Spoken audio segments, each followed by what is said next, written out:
Meus irmãos, nós estamos estudando o Sermão da Montanha e não sei se você sabe,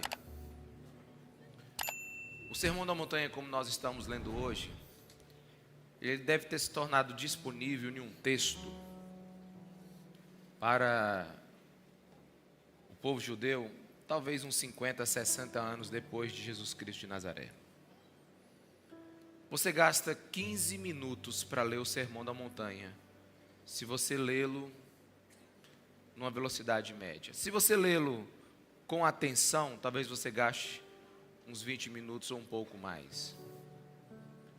Nós estamos desde o dia 31 estudando sobre o reino de Deus e temos gastado o nosso tempo quase que versículo por versículo no Sermão da Montanha. Mas eu queria que você pensasse algo agora. E se Jesus em apenas 20 minutos lesse esse sermão para você e nunca mais você tivesse contato com ele?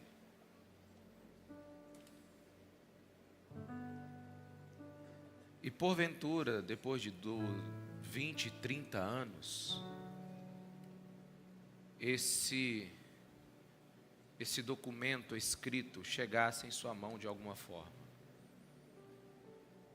o que você faria com esses 20, 25 minutos que Jesus falou? Pois é, quando alguém é o nosso tesouro, suas palavras são pérolas, suas palavras são diamantes, suas palavras são tesouro. Honestamente, eu devo ler agora o pináculo do Sermão da Montanha. O ponto mais alto dele, na minha concepção do ensino de Jesus. Nunca antes, em toda a história da humanidade, o que você vai ouvir agora foi falado antes de Jesus Cristo de Nazaré. A grande pergunta é o que nós vamos fazer com isso. Por que nós estamos aqui? Por que algumas pessoas não bebem da palavra de Deus e as deixa lavar a sua mente, lavar o seu coração, lavar a sua vida, permitir-se mudar pelo poder dessa palavra? Nós estamos aqui para aprender de Jesus e para podermos a cada dia sermos mais semelhantes que Ele. E estamos lendo palavra de Deus.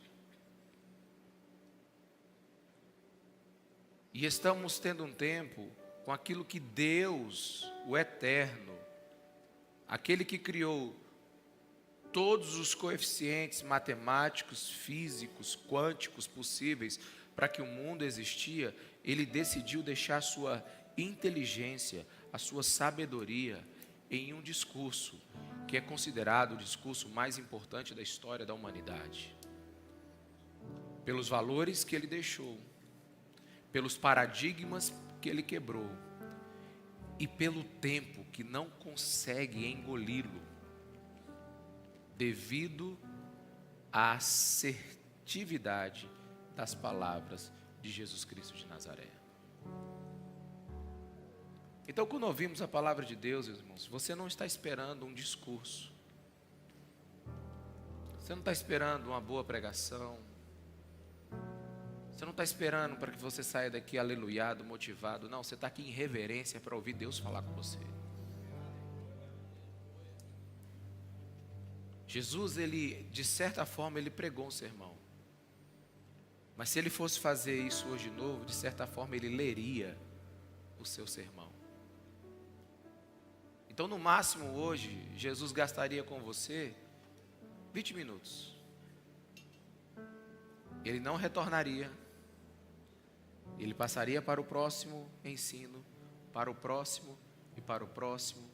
E então, despediria a multidão que o ouvia.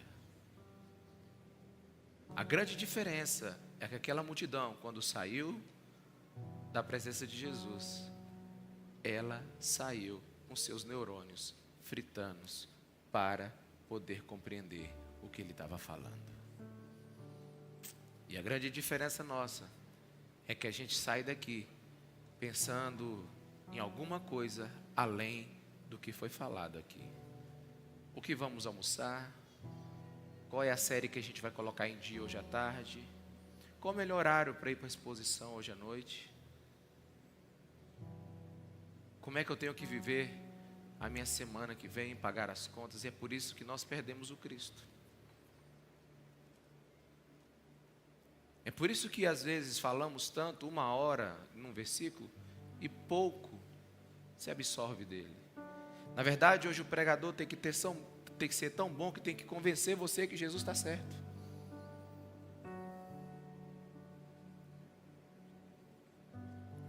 E hoje eu amanheci meio cansado de tentar te convencer.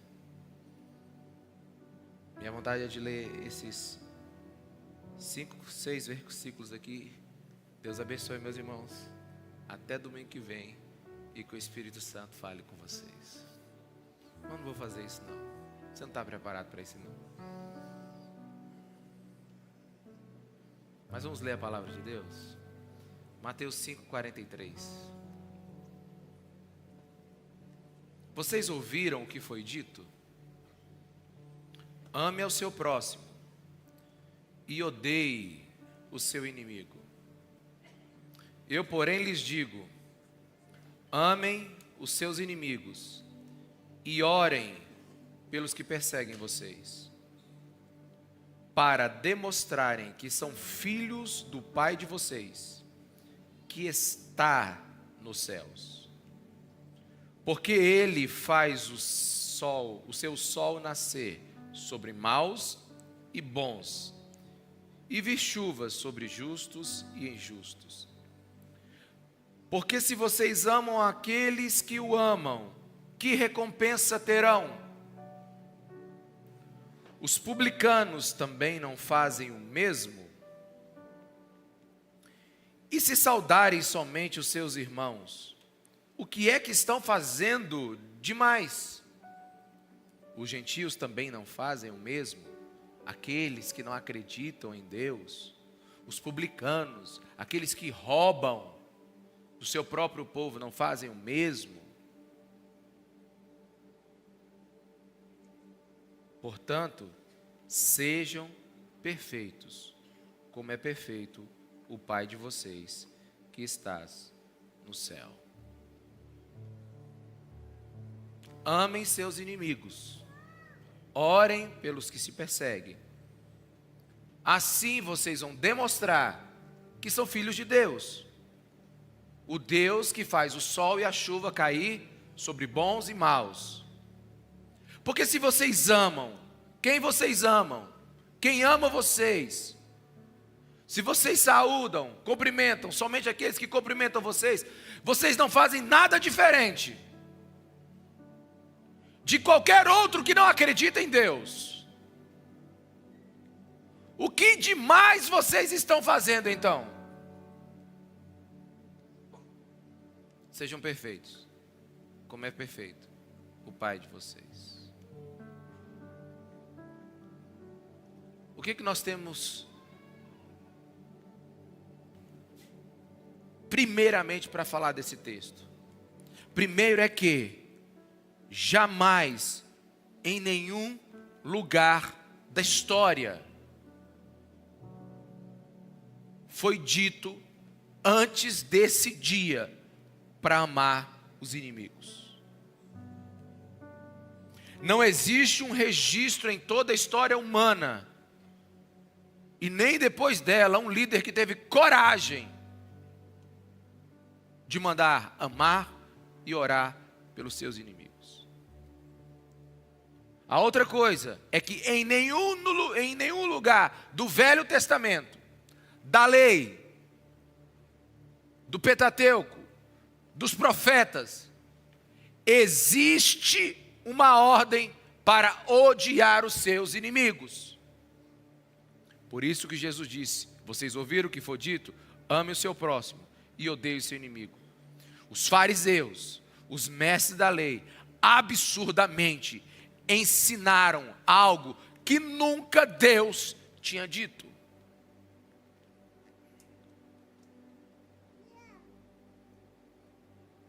Os mestres da lei daquele tempo tiveram a audácia de apresentar a palavra de Deus como palavra de Deus, suas próprias opiniões. Tem hora que eu não sei o que é pior, omissão bíblica ou acréscimo. Veja que absurdo ensinar como verdade de Deus o que Deus nunca disse. Pregadores, mestres, não são autorizados a ensinar o que acham, o que pensam ou o que está na moda. Quando o assunto é pregação, não podemos ser originais. Pregadores são aqueles que ouvem, que leem o que Cristo falou e repetem. E se submetem. Só pregamos pregações autorizadas. E as únicas pregações autorizadas que existem são aquelas que estão escritas nas Escrituras, onde Cristo é o centro da interpretação e da hermenêutica. Ou pregue a palavra, ou fique calado. Então a gente tem duas coisas absurdas aqui nesse texto. Primeira, nunca na Bíblia Deus mandou odiar os seus inimigos. E segunda, Jesus, pela primeira vez na história, interpreta a lei de Deus, e diz que ela, na sua interpretação correta, manda orar e amar os nossos inimigos. Esse aqui é o platô de tudo aquilo que Jesus já pediu no Sermão da Montanha. É por isso que não dá para continuar o sermão e você não ser humilde de espírito, e você não ser pacífico, e você não ser misericordioso, e você não chorar pelos seus arrependimentos, e você ter fome e sede de justiça. Não tem como você viver o que Jesus está pedindo e não ser sal, e não ser luz. E como a gente vai ver lá na frente, não tem como você seguir Jesus e não pegar o caminho estreito.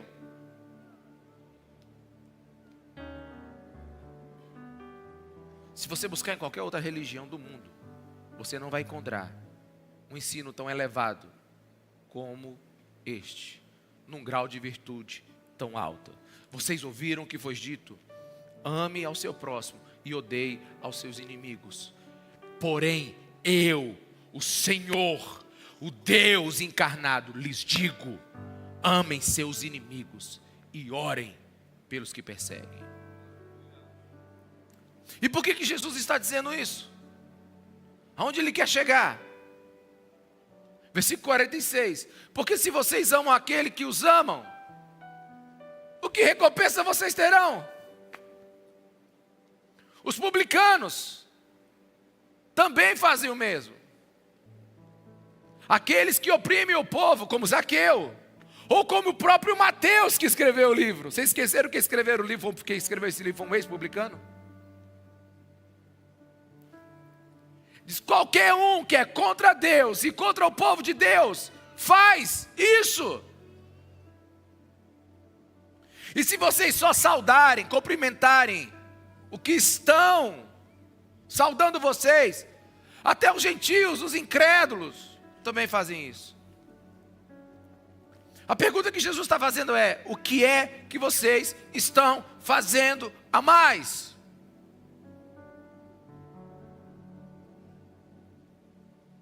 O que é que nós estamos fazendo a mais? O que nós estamos vivendo que é digno da fé que nos resgatou?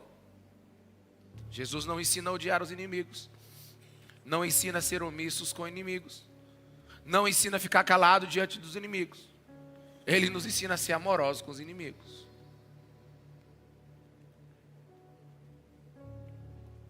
Se você ler o versículo 38 e 42, Jesus disse assim: vocês ouviram o que foi dito? Olho por olho, e dente por dente. Mas eu digo, não resistam ao perverso.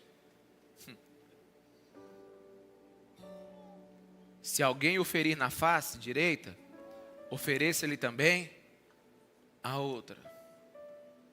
Se alguém quiser processá-lo e tirar de você uma túnica, deixe que leve a capa também. Se alguém o forçar a caminhar com ele 1 milha, vá com ele 2. Dê a quem pede, e não volte as costas àquele que deseja pedir algo emprestado. Meus irmãos, qual é o poder que faz uma pessoa viver isso? De que tipo de povo Jesus está falando? Quando alguém bater no seu rosto, oferece o outro lado. Não dê um jab nele. Se alguém te levar ao tribunal e exigir uma camisa, embrulha uma outra de presente para ele da cor que ele gosta. Se alguém aproveitar de você e quiser levar vantagem, justamente, aproveite a ocasião. E quando ele pensar que está levando vantagem, ainda dê algo para ele. Que ensino é esse? Em que mundo nós estamos? Quem é que pode fazer isso? Ou melhor, qual poder faz com que alguém não faça o outro pagar na mesma moeda? Que tipo de gente é esse? O próprio Jesus responde, versículo 45. Para demonstrarem que são filhos do Pai de vocês, que está no céu. Porque o Pai de vocês, Ele faz o sol nascer sobre o bom e sobre o mal, sobre o justo e sobre o injusto. A chuva cai sobre o ateu e sobre o homem que está orando mais devotamente de madrugada. Esse é o Pai de vocês. E o Pai ensina o Filho a fazer o que o Pai faz. O Filho herda as boas maneiras do Pai. Se o Pai é capaz de abençoar bons e maus, os filhos também serão. Nós estamos entrando no mundo de Deus e não no nosso mundo.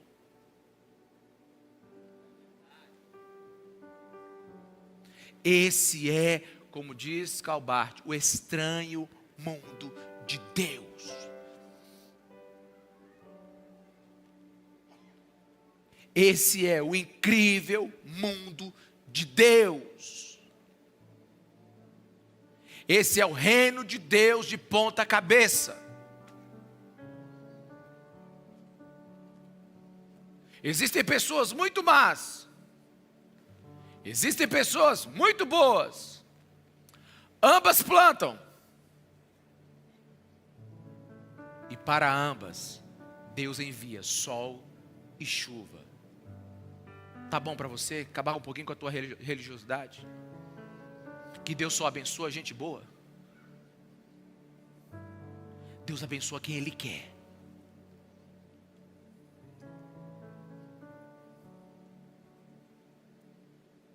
Ou você quer que na cerca do teu vizinho, que é ateu, chuva só do seu lado e do outro lado não?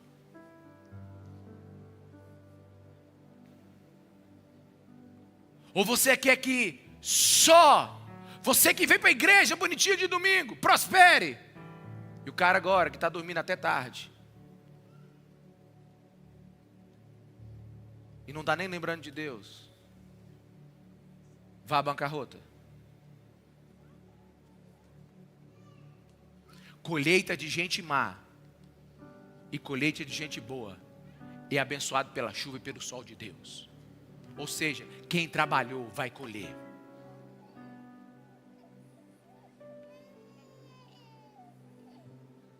Deus abençoa os esforços do bom e do mal, e até daqueles que odeiam Ele. Em outras palavras, o que Deus está falando? Se eu mando bênção para aqueles que sequer acreditam em mim e até me odeiam, como é que meus filhos poderão agir diferente com seus inimigos? Alguém aqui, meus irmãos? Mas vamos continuar perseguindo a mente de Cristo aqui? Porque se vocês amam aqueles que os amam, que recompensas terão? Qualquer gente faz isso. Se vocês cumprimentam só os seus irmãos, pessoa da tua tribo, da tua célula, da tua raça, ei, qualquer incrédulo faz o mesmo. Qual a diferença dos que seguem a mim e dos que não me seguem? Qual a diferença daqueles que lutam para serem parecidos comigo, pelo poder da graça e da misericórdia, ou daqueles que simplesmente dão vazão aos seus próprios sentimentos e vivem do jeito que quer?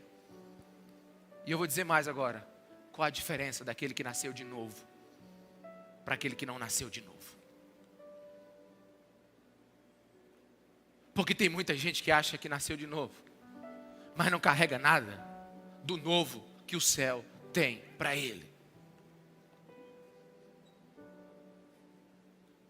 Porque somente o que nasce de novo, aquele que é visitado pela presença do Espírito Santo e se torna a residência dele, é capaz de viver as palavras do Cristo. São só aqueles que são humildes de espírito, os mansos, os pacificadores, os que são perseguidos por causa das palavras de Jesus, os que têm fome dele. Onde estão os que virão a viver esse patamar superior de justiça? Porque se a justiça de vocês não for superior à dos fariseus e dos mestres da lei, de modo nenhum vocês entrarão no reino dos céus. Quantos estão me entendendo? Diga amém. Eu vou resumir para expandir. Seguir Jesus é uma jornada de renúncia pessoal. É uma jornada de submissão a Deus. É prontidão para seguir a vontade divina, mesmo que isso lhe parta no meio.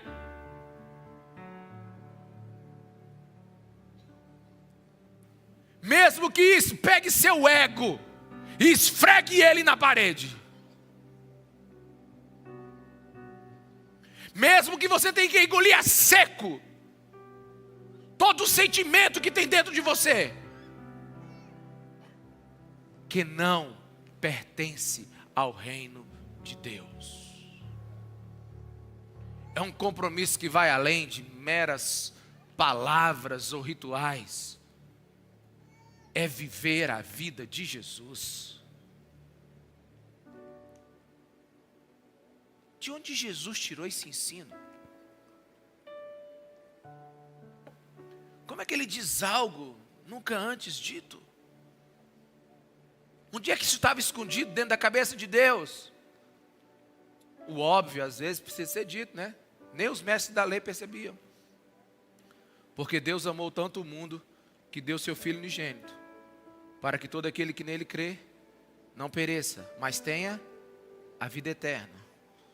Pois Deus enviou seu Filho ao mundo, não para condenar o mundo, mas para que este fosse salvo por meio dele. Deus não amou os que o amariam. Deus não amou apenas que o ouviriam. Deus amou a todos, inclusive os que odiariam a sua mensagem. E Deus amou aqueles que não creriam na sua mensagem. Deus amou aqueles que matariam o seu filho. E Deus amou aqueles domingueiros terríveis que vêm todo domingo, ouve a palavra de Deus e continuam vivendo do seu próprio jeito. Ele ama. Aleluia. Isso é para nós.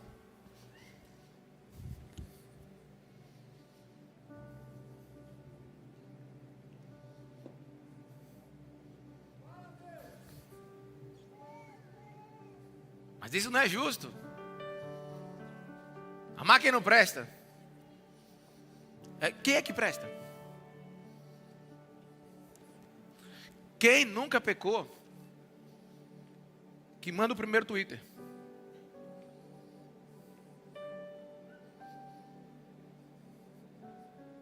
Dá o primeiro dislike. Meus irmãos, não estou falando de justiça aqui. Estamos falando de seguir a Jesus. Alguém aqui? Amor para com o inimigo não é pelo que ele fez ou pelo que ele é. O amor para com o inimigo é por aquilo que você se tornou por causa do nome de Jesus Cristo de Nazaré.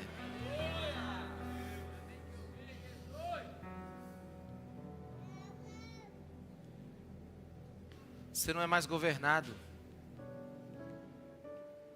pelo que as pessoas fizeram a você. Você é governado pelo Espírito Santo, que lhe foi dado graciosamente, por causa de Deus, dado ao pagamento do sangue de Jesus Cristo naquela cruz. Até porque uma das piores coisas que pode acontecer com alguém é sermos governados pelo que as outras pessoas fizeram conosco.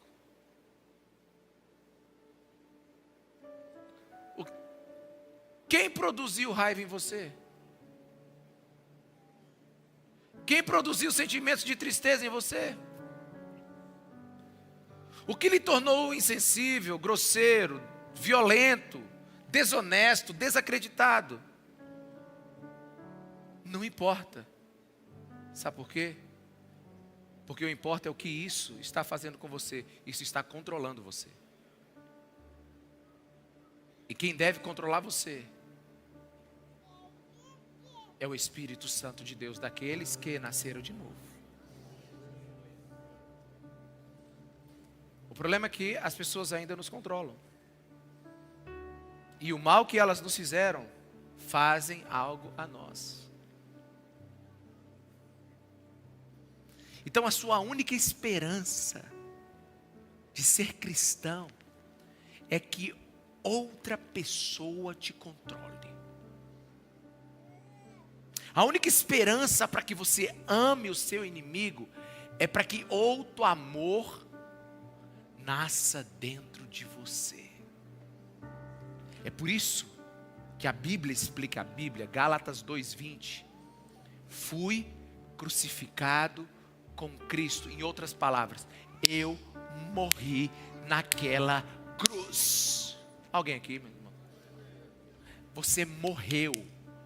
Morto não tem sentimento. Morto não tem direito. Morto não tem ninguém que o deve. Assim, já não sou eu quem vive, porque eu ressuscitei. Se eu morri na cruz e vivo, não fui eu que ressuscitei, porque o salário do pecado é a morte, e eu sou pecador. Então a morte tomou o seu salário, que foi minha vida. E então agora viva a vida que eu estou vivendo. Não é mais a minha, mas é a vida naquele que venceu a morte, que não tem nenhum pecado. Aquele que enfrentou a morte diz: comigo levanto a multidão. A vida que agora vivo no corpo, vivo-a pela fé. Fé no Filho de Deus, fé no que Deus está dizendo é certo, fé no que Deus está dizendo é a verdade, e que me amou até o fim.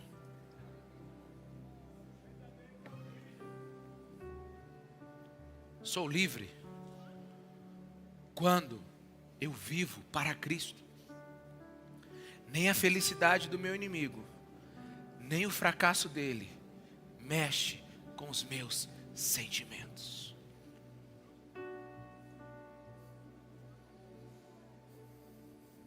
Olhe para Jesus. Meu Pai faz o sol nascer sobre todos. Chuva cai sobre todos. Em um certo sentido, Deus olha para o injusto com outros olhos. Para o mal, o homem mau, com outros olhos. Sabe por quê, gente? Porque Deus se preocupa com esse pessoal.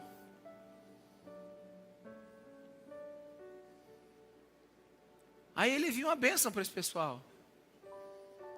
Sabe qual é a bênção que ele via para esse pessoal? Os muito maus e os muito justos. Ei, sol e chuva, vivam. Porque alguém para crer em mim precisa estar vivo.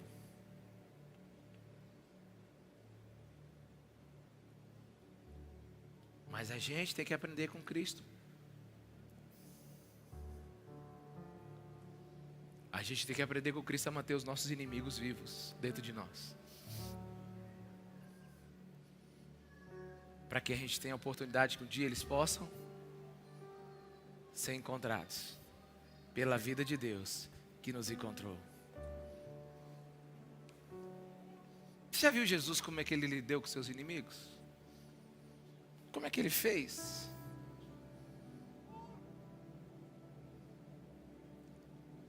Jesus sabe que aqueles que eram seus inimigos, eles ainda eram marionetes do diabo.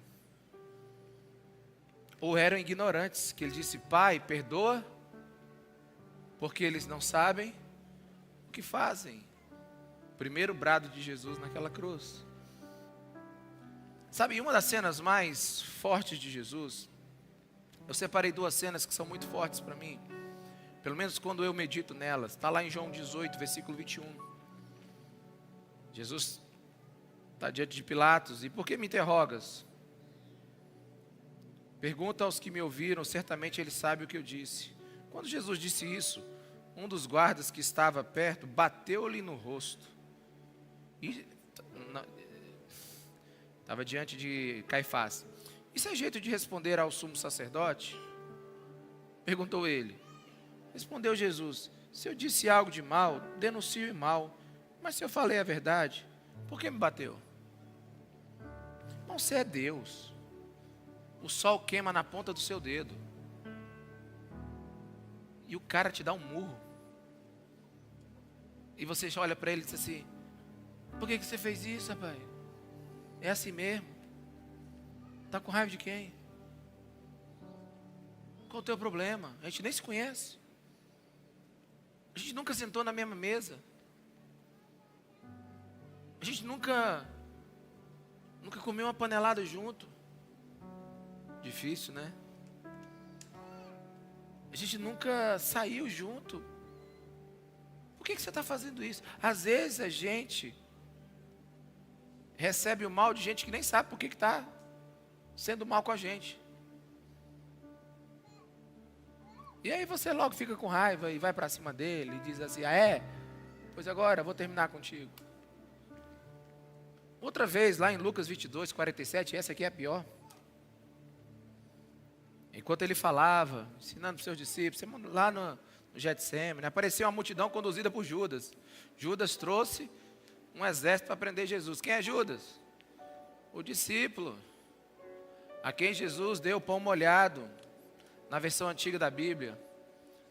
O pão de honra, o pão de misericórdia, o pão dizendo assim: olha, essa é a última chance de a gente ser amigo, de verdade. Porque eu sou seu, só falta você ser meu.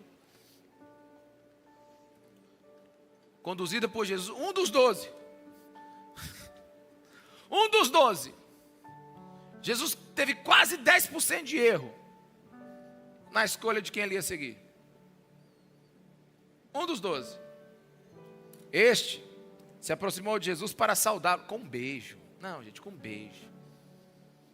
É assim, Judas, que você me trai? Com um beijo. Vai ser desse jeito mesmo, amigão.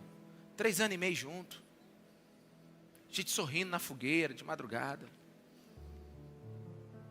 Pegando surf, descalço, no mar.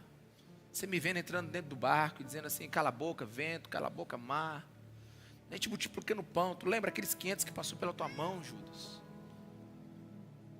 Mas é desse jeito mesmo. Vai ser assim que você vai me trair?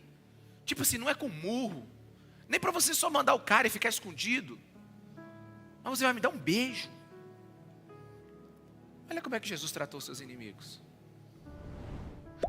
Mas Jesus lhe perguntou: Judas, com um beijo você está traindo o Filho do Homem? Com um beijo você está traindo Deus. Ao verem que isso aconteceu, que estava com Jesus, lhe disseram: Senhor, Atacaremos com espadas. Você deve ser Pedro. Com certeza. E um deles feriu o servo do sumo sacerdote, decepando-lhe a orelha direita. Jesus, porém, respondeu: basta. Pegou a orelha no chão e colocou a orelha do cara no lugar. É um negócio extraordinário. O cara fala mal de você, te dá um beijo e você ainda dá a orelha dele de volta. Esse é Jesus. Esse é o seu Senhor. Esse é o nosso Senhor. E Mateus 26, 53 ainda acrescenta algo. Jesus, bora tocar o terror. Ninguém prende o Senhor. Nós temos uma missão: conquistar o mundo. É agora ou nunca. Aí Jesus responde: você acha que eu não posso pedir ao meu Pai e Ele não colocaria imediatamente à minha disposição mais de 12 legiões de anjos? Alguém pode dizer quantos são 12 legiões de anjos? Procurei no seu Google, só para você nunca mais esquecer. 12 legiões de anjos. Dava para tomar a imperatriz de uma vez só, meu irmão. Se um anjo acabou com todo o Egito, tu imagine 12 legiões. Jesus está dizendo assim: ei, não é assim que eu vivo. E não é assim que vocês vão viver. Jesus está explicando como é o coração do Pai, assim será o coração dos filhos. Você ora por aqueles que te perseguem. Você ora pelos que te maltratam. Você tem alguma preocupação com seus inimigos?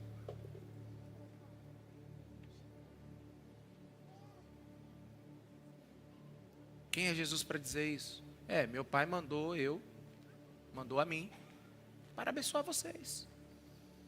Quando? Quando vocês eram bonzinhos? Não. Romanos 5,10, quando ainda éramos pecadores. Ou seja, nós somos salvos. Nós somos resgatados quando nenhum de nós sequer queria ir atrás de Deus. Tem uma coisa que você precisa entender. Não é você que aceitou Jesus. Foi Jesus que te aceitou.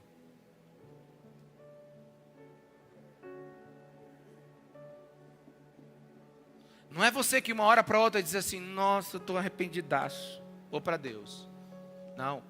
Foi o Espírito Santo de Deus que abriu os seus olhos e te mostrou quanto você estava longe do Deus que te criou. E você dobrou os seus joelhos e disse: eu preciso de um Senhor e de um Salvador.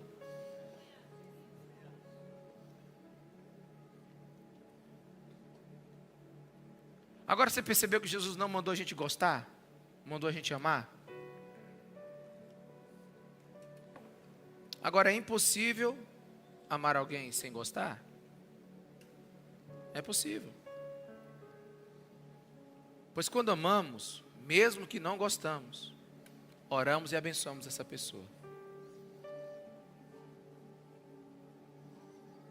Alguém aqui, meus irmãos? Eu vou dizer de novo devagarzinho para ver se... Quando não gostamos, mas amamos, ainda podemos orar e abençoar essa pessoa. Por quê? Porque o amor é uma atitude. 1 João 5,3, falamos sobre isso muito domingo passado. Porque nisto consiste o amor a Deus, em obedecer os seus mandamentos. Acabou. Você vai obedecer os mandamentos de Jesus. Já pensou no que Jesus está falando aqui? Não, presta atenção aqui. Já não está sendo fácil amar os amigos? Não está sendo fácil amar os amigos, meus irmãos. Agora tem que amar os inimigos. Não está sendo fácil amar o irmão dentro de casa. Agora tem que amar o inimigo. Não está sendo fácil amar o de perto. Agora tem que amar até os que já estão longe, por causa de alguma coisa. Eu conheço pessoas que foram perseguidas pelos seus inimigos e estão lutando pela salvação deles. Tem um monte de missionário aí fazendo isso hoje. Tem um monte de gente passando por cima da sua própria vontade, indo atrás daqueles que perseguem a eles. Eles não trocam presente de Natal, ok? Vamos lá. mas deseja um dia estar na mesma mesa com Jesus lá no céu. Você lembra de Estevão quando disse: Pai, perdoa-lhes os seus pecados, porque eles não sabem o que faz. Quando Estevão pediu perdão daqueles que estavam jogando pedra nele, o que Estevão estava falando? Em tese: deixa eu ver essa gente lá no céu comigo. Deixa eu ceiar lá na eternidade com o meu inimigo. Deixa eu encontrar o meu inimigo lá no céu, na mesa, quando Jesus for servir a ceia. No dia que a gente vê os seres viventes, no dia que a gente vê a glória de Deus, que o meu inimigo esteja do meu lado, glorificado junto comigo, e nós vivendo o melhor de todos os tempos da eternidade. Jesus desafiou a lógica humana, e os discípulos dele precisam desafiar isso. Nós estamos sendo desafiados hoje. E deixa eu te explicar algumas coisas sobre amar o inimigo. Amar o inimigo não significa negar a dor que eles fizeram a nós. Até porque Jesus vai olhar para aquela multidão lá no céu, e como Jesus está como homem lá no céu, ele vai olhar para a sua mão, e vai ver sua mão furada, e vai lembrar que a mão furada dele, o sangue derramado naquela cruz, aquelas 7 horas que ele passou, em extrema agonia, os 33 anos que ele passou, enjaulado dentro de um ser humano, humilhado, sendo carpinteiro, farpas entrando na sua mão, não tendo onde dormir, ele vai lembrar que ele fez por causa daquele povo que estava lá, olhando ele agora no trono. Quantos estão me entendendo? Diga amém. É muito ou é pouco, irmãos? Eu posso diminuir ou vocês estão entendendo? Jesus vai olhar para aqueles todos. Sabe por quê? Porque amar o inimigo não significa negar a injustiça que ele fez com a gente, mas é escolher transcender essa dor por causa do amor da cruz em nós. Porque você não foi salvo só dos seus pecados, você foi salvo do ódio para com o outro. Alguém aqui? Alguém aqui? Se você foi salvo dos seus pecados, você foi salvo contra o ódio de alguém. Você foi salvo de odiar alguém. Você foi salvo para perdoar alguém. É por isso que é incompatível alguém chegar para mim e dizer assim: eu estou me separando. Teve adultério, irmão? Teve não. Eu só não aguento ela mais. Só não aguento ele mais. Você não foi salvo. Não da sua vontade egoísta de fazer a sua própria vontade.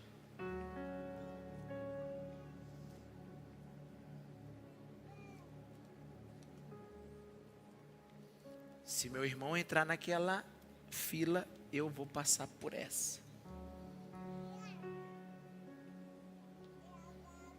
Você não foi salvo ainda. Tem a parte do seu coração que está peludo, cresceu algo que não deveria. Entenda profundamente a lógica do Sermão da Montanha. Jesus nos chama para amar os inimigos. E não é com um simples comando: vai lá. Nós não amamos nossos inimigos por uma ordem simples e direta. O Sermão da Montanha não é para gente natural. 2 Coríntios 5,17 diz: portanto, se alguém está em Cristo, é o quê? Nova criação. As coisas antigas já passaram, eis que surgem coisas novas. Tudo isso provém de Deus, que nos reconciliou consigo mesmo por meio de Cristo e nos deu o ministério da reconciliação. Não é seu, não veio de você. Jesus não dá uma ordem para o homem natural, ele dá uma ordem para o mundo espiritual que está nascendo dentro de você, a nova criação. Você é um bebê na fé, e esse bebê na fé vai desenvolver agora as virtudes do reino de Deus.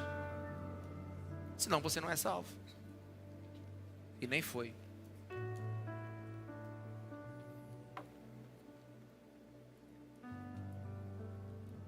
Para que haja reconciliação verdadeira, precisa ter dois movimentos. Um duplo movimento. Um movimento de justiça. Ou seja, eu sei que ele me fez mal. Não é negar o mal. E um movimento de graça, que me recusa a deixar o mal ter a última palavra em relação ao meu inimigo. Vocês ouviram o que foi dito? Ame seu próximo e odeie os seus inimigos. Eu, porém, lhes digo: ame seus inimigos e orem pelo que vocês perseguem, que os perseguem. Jesus está falando de lembranças transformadas. Jesus está falando de gente transformada. Jesus está falando de sentimentos transformados. Sabemos o que foi feito. A gente não aceita Jesus e tem amnésia, já viu? Você tem Jesus, não lembra mais de nada. Não, você aceita Jesus e olha as pessoas com outros olhos, os olhos dele. A gente não finge. Porque pior do que tudo é você fingir amor. E fingir a perda de mão. Porque aí a sua justiça não passa da dos fariseus. Mas Cristo em nós nos ensina a amar. Nós não retribuímos a agressão de volta. Mas por que, Jesus? Porque se vocês amam aqueles que os amam, que recompensa terão? Os publicanos, aqueles que exploram o seu próprio povo, aqueles cobradores de impostos, absurdamente imorais, fazem o mesmo. E se vocês somente cumprimentam, saúdam os irmãos, o pessoal da mesma igreja, da mesma célula, que torce para o mesmo time, está no mesmo ministério, está na mesma classe social, que é só do seu jeito, você não faz mais do que os gentios, gente que sequer quer saber de mim. Ou seja, você está perdido. Você é igual os perdidos. Fazer o bem a quem nos faz bem. Cuidar dos que cuidam de nós. Irmão, qualquer um pode fazer isso. Qualquer um. Incrédulos, desonestos, até loucos. Agora, se fazemos isso, estamos fazendo mais. Porque aqui a gente já está num terreno mais elevado. Obedecer os 10 mandamentos. Se você olhar só com desejo, já adulterou. Se você só se irar, já assassinou. Se a nossa justiça não superar a dos fariseus, a gente nem entra no reino dos céus. Agora Jesus manda amar os inimigos. Você não está entendendo para onde é que nós estamos indo, não, irmãos. Nós estamos ladeira acima. Liga o 4x4 e reduz aí. Ou você acha que essa vida de crente recebe a vida velha como resultado da sua? Não, irmão, nós somos filhos de Deus. Filho de Deus pensa como Deus.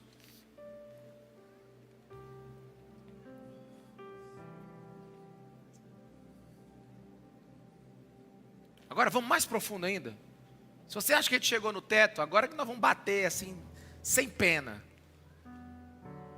Vamos ligar o Fox X agora, do Elon Musk agora. E vamos subir.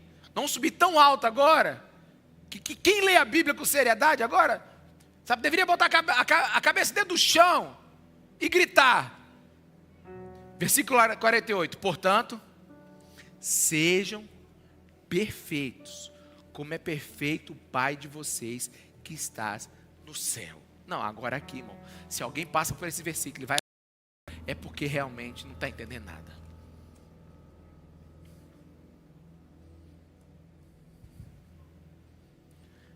Se você olhar para uma mulher, para um homem, você já cometeu adultério. Se você se irou, você já matou. Se você finge que é um bom cristão, a tua justiça não passa dos piores homens que tinham no meu tempo, os mais religiosos. Agora você tem que amar os seus inimigos e orar por eles. Mas agora eu vou te dizer mesmo quem você é. Você é aquele para ser perfeito, como perfeito é Deus. Sabe, o Sermão da Montanha, ele é um enorme paradoxo. Tudo que Jesus nos pede e ensina é impossível.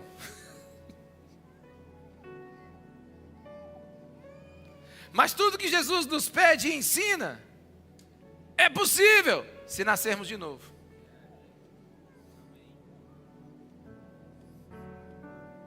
Porque a gente pensa que esse negócio de assunto do novo nascimento é só para evangelismo.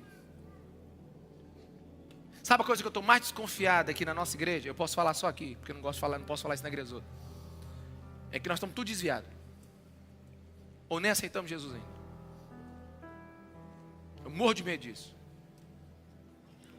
Eu morro de medo disso. É porque eu não cheguei nem no capítulo 6 e 7 ainda, que eu estou me tremendo todinho.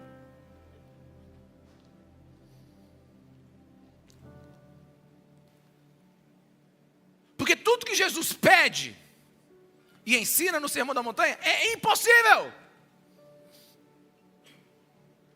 Mas tudo que ele pede e ensina no Sermão da Montanha é possível com ele. É por isso que a gente tem que estar em Cristo. É por isso que a gente tem que estar cheio do Espírito. É por isso que a gente tem que estar ligado na intimidade com o Senhor.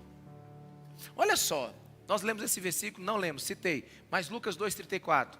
E Simeão os abençoou e disse a Maria, mãe de Jesus: este menino está destinado a causar a queda e o soerguimento de muito Israel, e a ser um sinal de contradição. E como é? Jesus é a maior pedra de tropeço que Deus já colocou em todo o universo. Porque tem uns que vão tropeçar nele e vão cair e nunca mais vão se levantar. Mas tem outros que pisarão na rocha que é ele e farão aquilo que jamais poderia ser feito.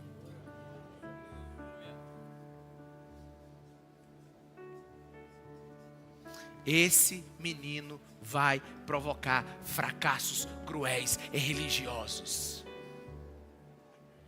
Mas esse menino vai dar grandes vitórias para aqueles que crerem que Ele é o Senhor e o Salvador da vida deles.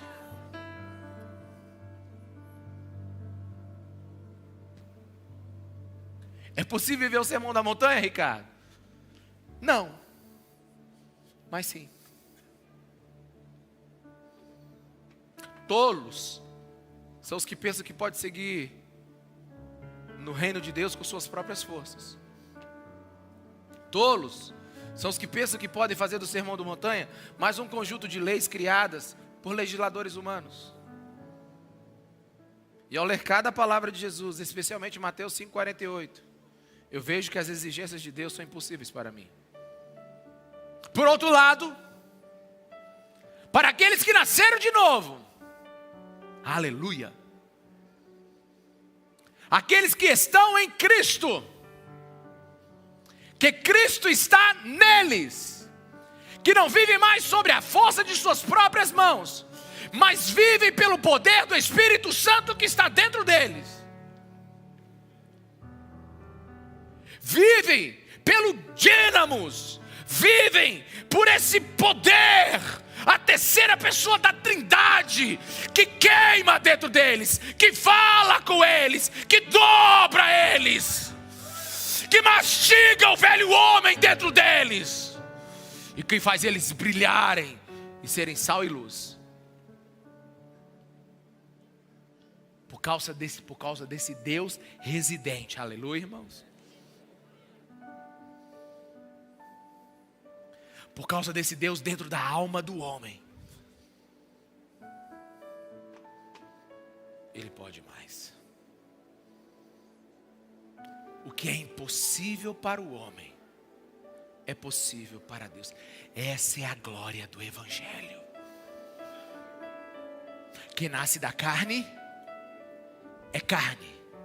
Quem nasce do Espírito é Espírito.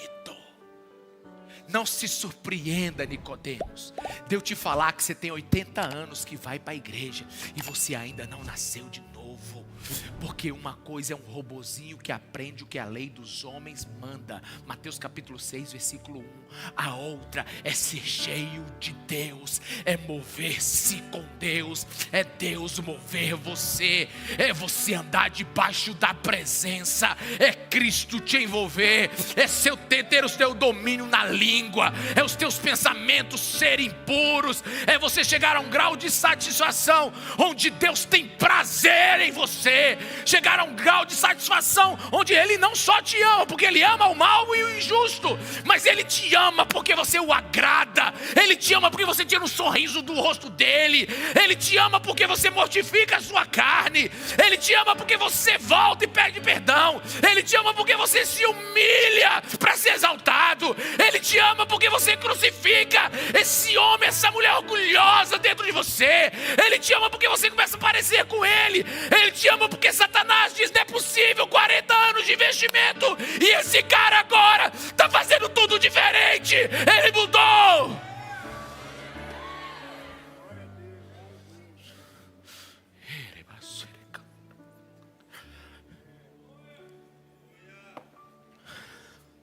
Porque você não é mais natural, você é espiritual. Cachorro gera cachorro, peixe gera peixe, homens geram homens, mas o Espírito gera salvos. Quem nasce da terra é terra, mas quem nasce do Espírito é filho de Deus. E só o que nascer de novo vai ser parecido com Deus. Você quer dizer que crente é um ser especial? É. Crente é um ser à parte no universo da existência humana.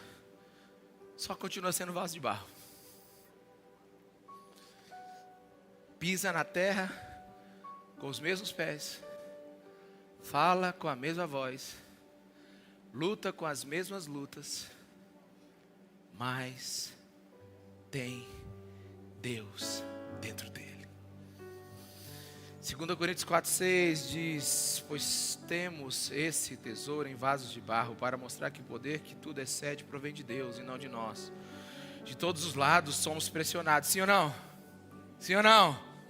De todos os lados somos pressionados. É tentação para todo lado, é vontade de matar um a cada momento, é vontade de pegar um carro e atropelar. Vai, irmão, pelo amor de Deus, se tem alguém crente aqui, diga aleluia agora. É vontade de fazer, sabe, como é que o Brasil perde ontem, sabe, é um negócio assim, né, é difícil demais, somos pressionados por todos os lados, mas não desanimamos. Ficamos perplexos, mas não desesperados. Somos perseguidos, mas não somos abandonados. Abatidos, mas não destruídos. Trazemos sempre em nosso corpo o morrer de Jesus, para que a vida de Jesus também seja revelada em nosso corpo. Ou seja, quanto mais inimigo você tiver, quanto mais for a paulada na tua vida, quanto mais esse muro te imprensar e os seus joelhos estiverem no chão, mais você se levantará brilhando como Jesus Cristo de Nazaré. Somos melhores que alguém? Não. Mas carregamos algo muito precioso dentro de nós. Então esses vasos rachados, quebrados, dentro deles saiam à luz para a glória de Deus. O cristão é um enigma. Você nunca pensou nisso, não? Ele nasce de novo, parece que não mudou nada. Nasceu de novo, olha lá, está vindo. Aceitou Jesus. Mas toda a glória do universo agora mora dentro dele. Eu vou falar uma coisa aqui bem devagar. Se você não mudou, não é porque o evangelho não funcionou, é porque você não encontrou o evangelho. O evangelho não te encontrou. Se você continua com os mesmos apetites que você tinha antes de encontrar Jesus, você ainda não encontrou Jesus. Simples assim. Você não pode me julgar, pastor. Não estou julgando, eu quero que mesmo você se vire. Aliás, eu quero é que Deus te julgue.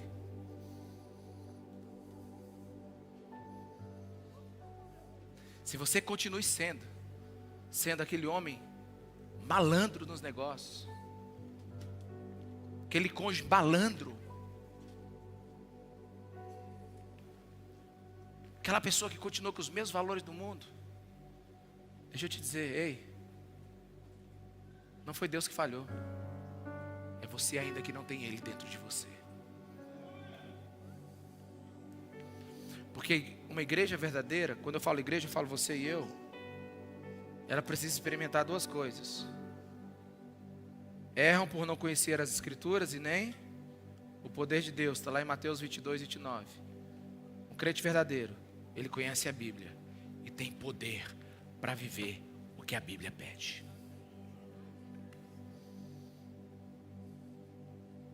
E são sempre, presta atenção que eu vou lhe dizer, e são sempre as estranhas providências de Deus que transformam seu discípulo.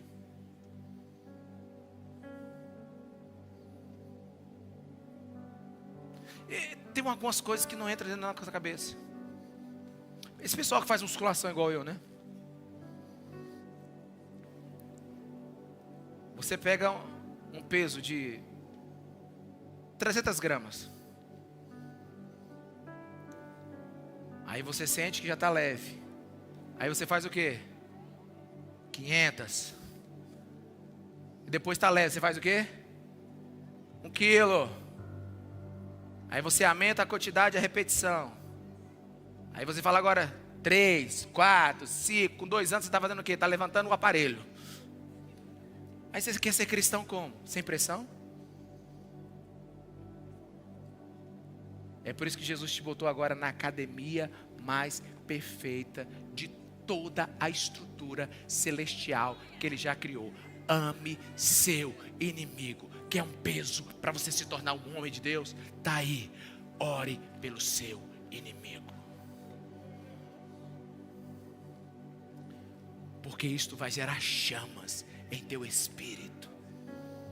E aí, você que quer viver no playground dos dons, no arrepiado culto, não, você vai viver debaixo da glória de Deus, porque tudo isso aí é acessório, perto do principal. Jesus Cristo nunca pediu um dom. Alguém aqui, meus irmãos? Alguém aqui?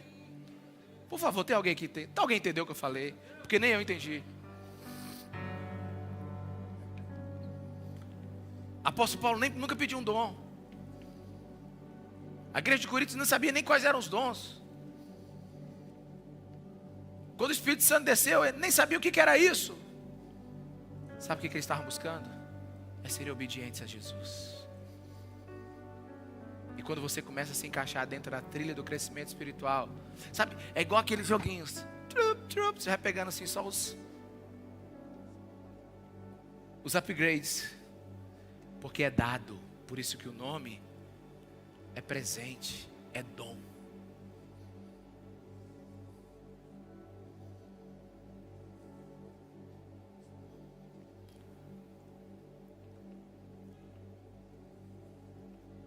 Então, se você é daqueles que está fazendo só o que o mundo faz, você não faz nada demais. Vamos falar isso para o irmão que está do lado? Fala assim, irmão, diga para ele assim, se você está fazendo só o que o mundo faz, você não está fazendo nada demais. Fala assim, você nem precisa de Deus, né? Vamos dar só uma completada agora para ver se não esquece mais. Se você quer continuar fazendo só o que o mundo faz, não precisa ler a Bíblia, não precisa orar, pare de sacrificar e viva só a tua carne. Aleluia. Pronto, facilitei a vida de quem não quer. Agora, se você não está fazendo nada além do que é comum, você não está fazendo nada que os céus te pediram.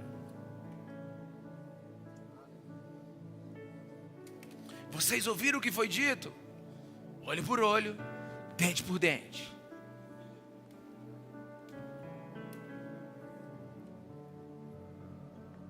estamos fazendo a mais? O cristão faz o que todos os homens bons fazem. O cristão faz além do que todos os homens bons fazem. E o cristão faz o que ninguém pode fazer. O que ninguém é capaz de fazer. Agora calma que eu não esqueci o texto que eu li. Portanto, sejam perfeitos, como perfeito é o Pai de vocês que está nos céus. Existe algo em você tão especial, que quando alguém olha para você, só pode ser explicado de forma sobrenatural? Vamos lá, irmãos. Existe algo em você que é tão sublime, que só pode ser explicado por uma presença metafísica, espiritual, de outro mundo dentro de você? A Bíblia diz em Hebreus que aqueles homens não eram dignos deste. Alguém lê a Bíblia, por favor, para mim. Que não eram dignos deste mundo. Se não eram dignos desse mundo, eles eram de que mundo? Do mundo de Deus.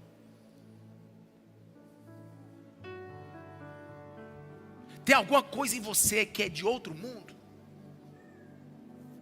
Existe algo especial em você que só pode ser resultado da sua salvação? É por isso que Jesus está falando aqui: sejam perfeitos como perfeito é o Pai de vocês. E a palavra perfeita aqui, ela fala de maduro, maturidade. Na verdade, a melhor definição seria viver à altura do chamado que Deus lhe deu. Alguém aqui? Viva à altura do chamado que Deus deu. Não significa que você não vai errar. Significa que quando você errar, você vai dizer assim: caramba. Me ajuda, Senhor, mas na próxima eu serei aprovado. Por quê? Por que esse mal habita dentro de mim e eu não consigo vencê-lo? Romanos capítulo 7. O que eu quero fazer eu não faço, mas...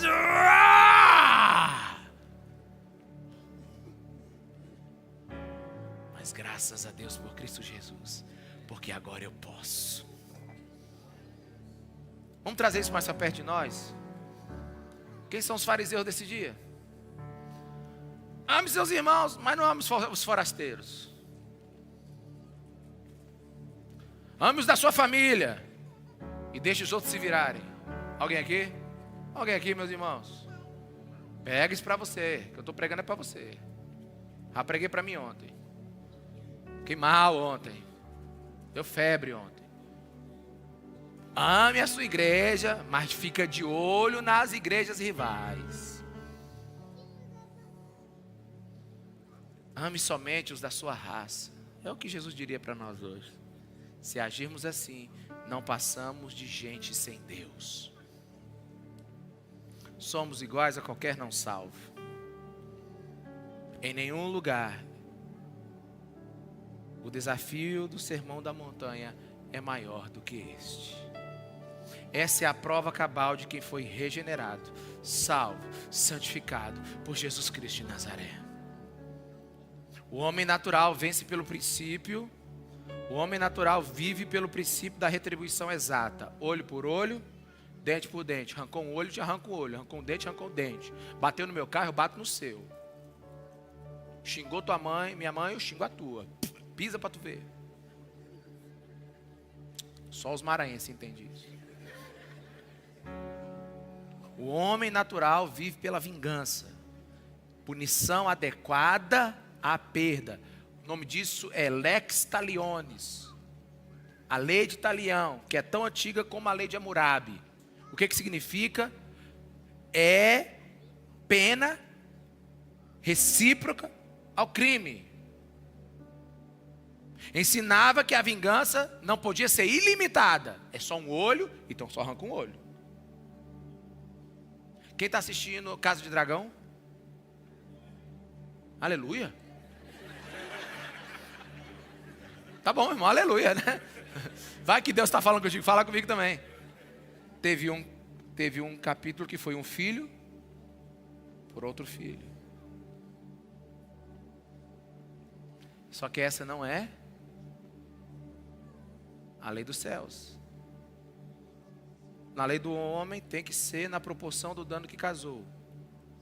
Só que Romanos 12, 19 diz assim: amados, nunca procurem vingar-se, mas deixe com Deus a ira, pois está escrito: minha é vingança, eu retribuirei, diz o Senhor.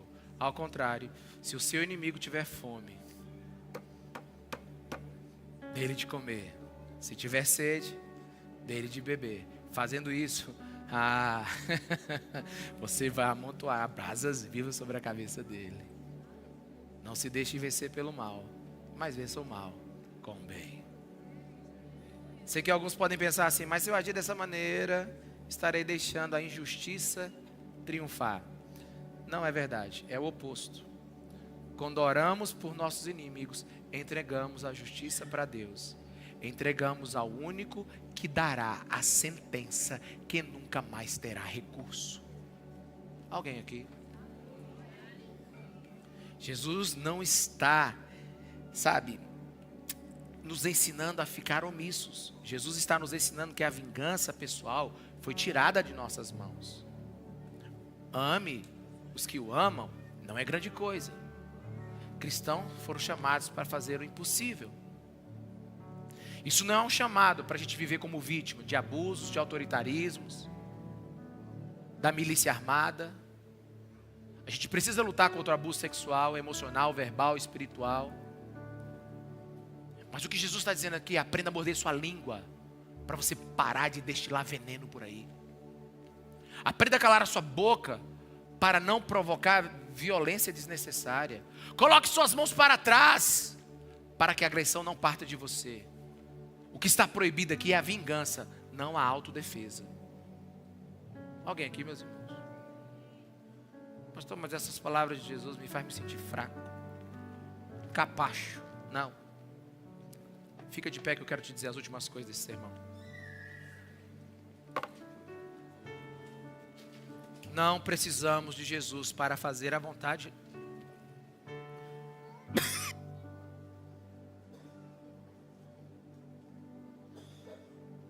Desculpa.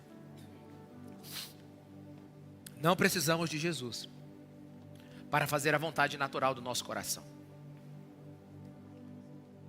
Não precisamos de Jesus para seguir o curso normal do rio das nossas emoções. Mas precisamos de poder divino, vida com Deus, graça de Deus, para subir rio acima. Aleluia. Sem querer te ofender. Se vocês saudam só seus irmãos, se vocês amam só os que os amam, você não está fazendo nada demais. Ser gentil com os que são gentios com você, ser gentil com os que te tratam bem, saudar só o que vocês gostam. Não saímos do nível natural. Sabe, minha esposa disse para mim não falar isso, mas toda vez que ela diz para mim não falar isso é porque eu sei que é forte. Sabe, saudar os seus iguais acontece direto lá na frente da praça lá de casa. Tem um monte de cachorrinho que chega e fica se saudando. Até cão sauda os seus iguais. Doeu, né? Eu sei. Agora, alguém que ama somente os que lhe amam, que ama somente os que lhes tratam bem, só ama os que lhe fazem bem. Presta atenção no que eu vou lhe dizer. Pode ser que você está amando só a você mesmo.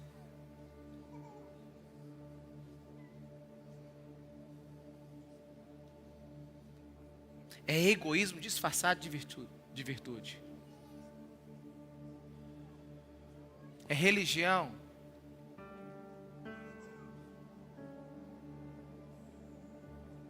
maquiada de cristianismo. Não faz nada para Deus, porque tudo que faz é absolutamente natural. O que é uma verdadeira vida cristã? Vocês ouviram o que foi dito? Ame o seu próximo e odeie o seu inimigo. Eu, porém, lhes digo: ame os seus inimigos e ore por os que perseguem. Isso não é para fracos. Isso é para cheios do Espírito Santo de Deus. Só para a gente terminar, está com vontade de punir alguém? Está com vontade de bater em alguém? Deixa eu te dar um versículo bíblico, para te dar uma autoridade. 1 Coríntios 9, 27, coloca para mim aí. Mas esmurro o meu corpo e o reduzo à escravidão, para que, tendo pregado a outros, não venha eu mesmo a ser desqualificado. Quer bater em alguém? Começa a dar murro na tua cara.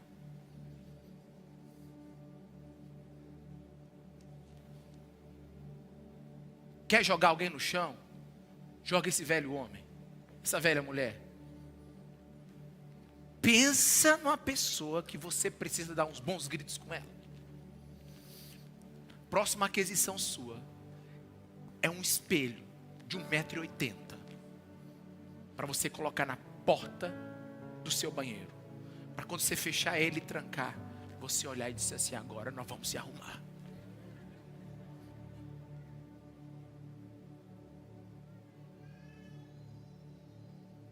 Agora deixa eu expressar a minha profunda preocupação, que é onde eu queria chegar depois desses quase 1 hora de sermão.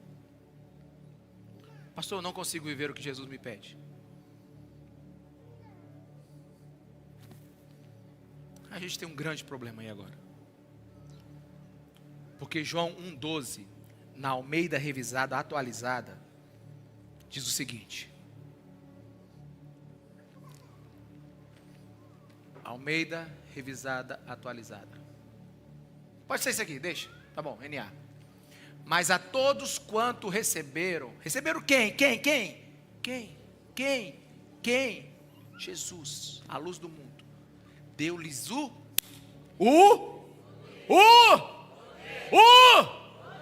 de serem feitos filhos de Deus, a saber os que creem em seu nome. Feitos. Você não é, mas você vai ser modelado pelo poder da salvação. Não consigo. Tá com grande problema. Tá ali faltando o poder. E pode estar lhe faltando o poder, porque você nunca o recebeu. E você, se nunca o recebeu, pode nunca ter nascido de novo. A quem Jesus se dirige quando prega esse sermão? Não são para os filhos da natureza, não são para aqueles que são nascidos da carne, mas são para aqueles que são nascidos do Espírito. Por isso, se muitos aqui têm barreiras com alguém, família, amigos, irmãos em Cristo, saiba pouco que nada ou muito pouco dos céus está operando sobre suas vidas.